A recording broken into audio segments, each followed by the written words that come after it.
All right, let's get into this weather. We still got a hurricane to track. There's no time to waste.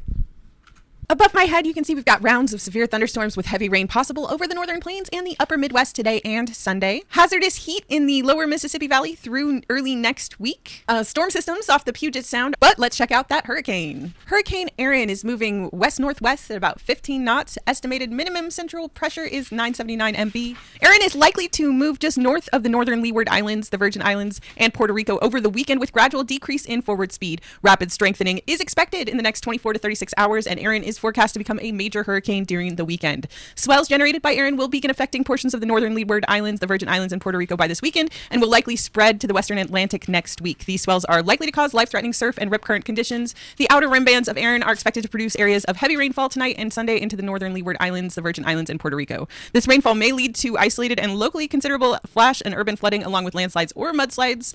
We will continue to track this and see where it goes. Temperatures for the continental United States, we're seeing a cool down for the west, which I'm sure they are glad to enjoy.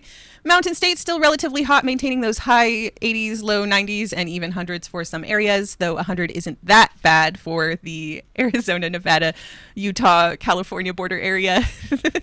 Sorry, folks. Plainsy poos. It's going to be very, very hot. High temperatures are forecast in the plains and in the east. I'll just bop over here. I'll sit myself in the Gulf. High temperatures are forecast to range from the 90s to near 100 degrees with heat index values of 105 to 110 degrees. This level will create major to extreme heat risk across the region, which could be dangerous to anyone without adequate cooling or hydration. So stay safe, everybody. East Coast, similar story as well. Very warm. McMurdo Station on the Ross Sea in Antarctica sitting at 3 degrees Fahrenheit with winds from east-northeast at 7 miles per hour, giving them a real feel of negative 5 degrees Fahrenheit. They're doing all right down there.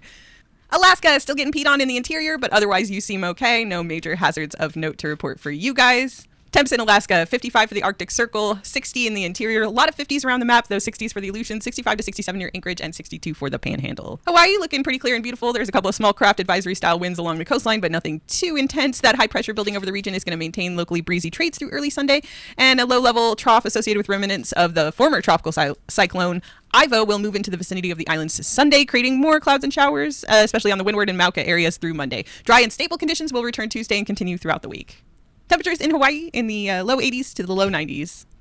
I'm Ayla Mooney, weather waifu. Come back tomorrow for more weather because I like to report the weather. I'm the weather waifu. Your guys' comment section is the best. I love you guys. Have a good day. Bye.